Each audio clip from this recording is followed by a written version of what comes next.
Guys, it's Gary with Fresh from the Farm Fungi. I'm here with Tyler, and we're going to be making a Reishi based decoction, which is like a medicinal tea.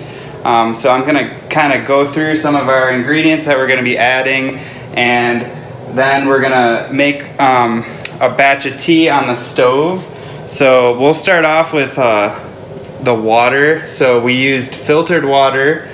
How many liters? Ounces. So 96 ounces of filtered water, and we're just going to be boiling it at a simmer on a gas stove. Covered. And then we're going to cover it up, and we can go through some of these ingredients here. So we've got some lion's mane tincture. So this is just a 99% alcohol and whole fruiting bodies that have been incubating in there for a couple months now. And then we've got some mint and a few different herbs, some reishi mushroom, and then we've got some shiitake and chestnut and piapini mushrooms for flavor. And then we've got a little piece of this lobster mushroom because we thought it would be cool to add some red coloring. All right, so do you kind of want to go over the different properties of these? Yeah, totally. So all of these mushrooms are definitely known to be medicinal, but they've all been used throughout history for numerous years for various different ailments. Science is just now kind of catching up to what these ancient practices were with these mushrooms. So it's really cool that we get to work with these mushrooms in this way. And Gary has grown some of the most beautiful specimens that I've ever worked with, so I appreciate how these look. I think they're very potent medicine. I'm very excited to work with them. The lion's mane specifically, a lot of studies are coming out about the neurogenesis benefits, stimulating nerve growth factor in the brain, and BDNF as well. So showing a lot of brain support there and nerve support. Something that I want to make clear also is that I'm not a medical professional, so don't take any of this as medical advice. I'm not recommending that anybody take or ingest anything. I'm just merely representing what these studies are showing that these medicinal plants and mushrooms are good for. So we do have some herbs here as well, some fresh mints that we've picked from the garden. Mints are known to be carminative, so they're generally just good for the gut, and I love throwing them into teas and decoctions.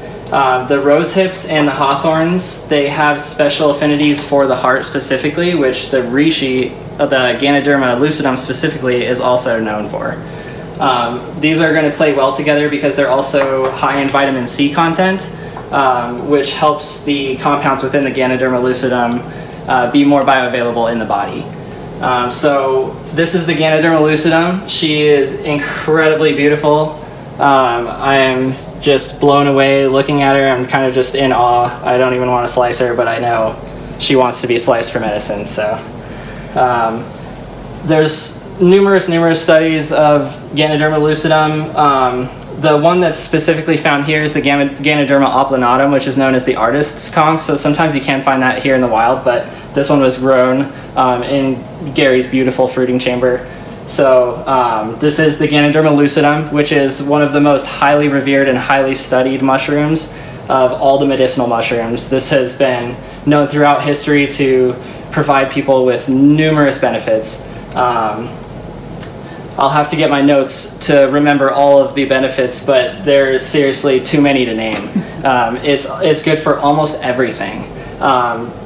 Typically, something that people have used it for is tumor growth. And something interesting to think about is the Doctrine of Signatures, which was written by Paracelsus quite a while ago in somewhere around 1500 AD. So that is basically kind of saying what this mushroom looks like is typically what it's going to be good for. So something that you can play around with is the idea that it's a parasitic mushroom. It's growing as a tumor on the tree. So that can kind of be correlated to why it's so good for anti-tumor growth and anti-cancer benefits and things of that nature that it's been used for a very long time.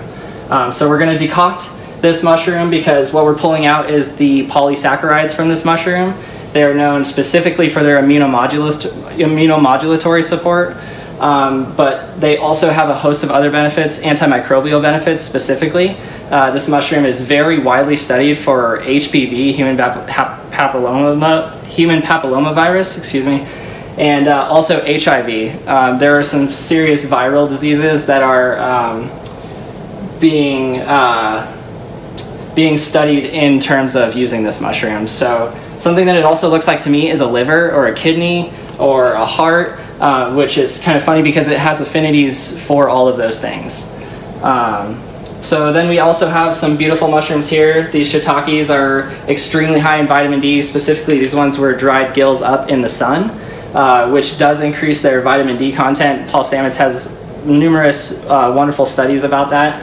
And it increases the vitamin D content substantially, so I'd highly, highly recommend drying those gills up always before you use them. Then we have some beautiful piopinos and the lobsters. We're just really excited to make a decoction. I think we're going to try to throw it into this water for at least an hour and a half. Typically I would do 2 to 2.5 hours, but for the sake of time in making this video, I think we might go about like an hour and a half to 2 hours. So should be perfect. All right, cool. So we'll start going through the preparation process, and then we're gonna boil it and we'll show kind of the final product. All right.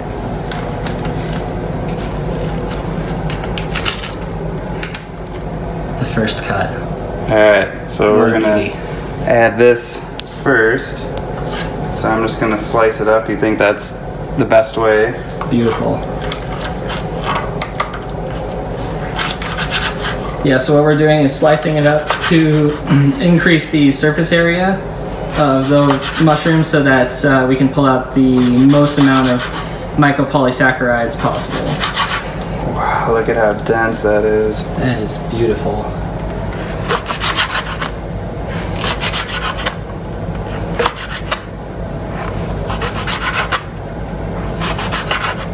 And I let Gary cut this one because he grew it and it just looked so special to me. Wow. All right, so we're gonna start off just by bringing the water to a simmer. So we're almost at a boil now, and we've got all of our ingredients prepped here. So do you just want to go through the... Yeah, so we have a lot of good stuff here. This is everything that we're going to throw in, including this lion's mane tincture. We're just going to add a dash of that. The little bit of alcohol will probably help extract the rest of this medicine too. That's what my hope is anyways. So we got the piopinis. They look beautiful. I'm not really sure about the medicinal benefit of them, but in my research and studies, I have not found a single mushroom that's not medicinal. Even out of all the gourmets, and a lot of the poisonous ones can also be used as medicine in their own way, not in the traditional sense. But anyways, we have the Reishi in the middle here, the Ganoderma Lucidum, the Shiitake up top. What are these guys? Are these chestnuts? These are some chestnuts here, some mints from the garden, the lobster. We have some hibiscus, which has a special affinity for the heart. There are a lot of studies, interestingly, coming out about this berry that comes off of the hawthorn tree. And this is rose hips dried. So all this is going to go into the water soon, and we're going to let it simmer at that same temperature for about an hour and a half, or as long as we can basically, and cover it. All right. So we'll just place these guys in here. Throw everything in at once since it's all hard, and we're decocting it, except the mints. The mints can go in though. It's going to be okay for this decoction to have these in here.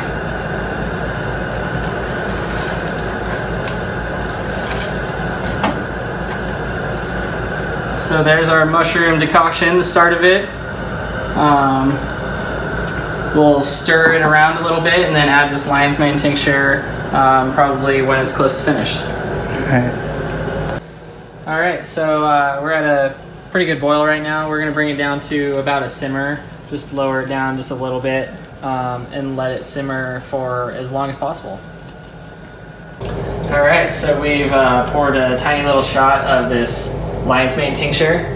We're going to add this for its neuroregenerative properties and all the host of other benefits that the lion's mane offers us. So we just took this off the heat and we're about to strain it and see how it tastes.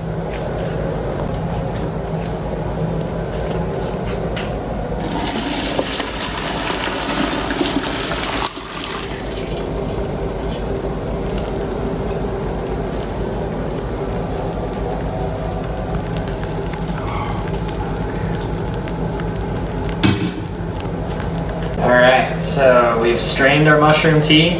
Now what we can do is kind of push all the water out to try to get as much medicinal benefit as possible out of these guys. And these are awesome because we can save most of this mark and we can reuse it because these mushrooms are so thick, their chitinous walls are so powerful. They still probably do have a lot of medicine in there, so we will decoct these again. And what we'll do for that is probably just throw them into a little Pyrex container and put them in the freezer or the fridge, depending on when we're going to do that. All right. And let's serve it up.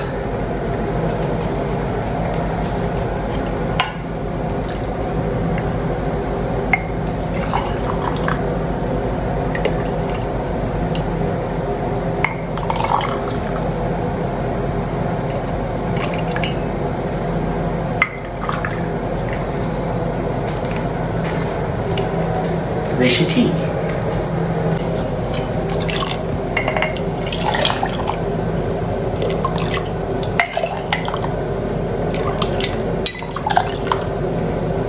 Oh my god, it smells so good. Alright, and then I'm gonna add some of this Bjorn's propolis honey.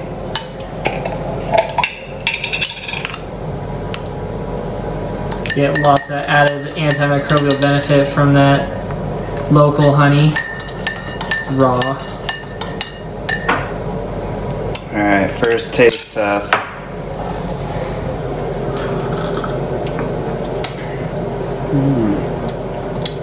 Very good.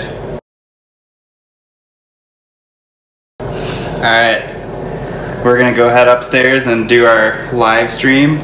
So thanks for tuning in, and subscribe if you haven't yet, and give us a thumbs up if you found this video helpful, and follow Fungi on Instagram, and stay tuned. He's going to be having some really nice products coming out on Etsy soon, so you're going to want to check that out. But thanks for watching, guys. Until next time, much love.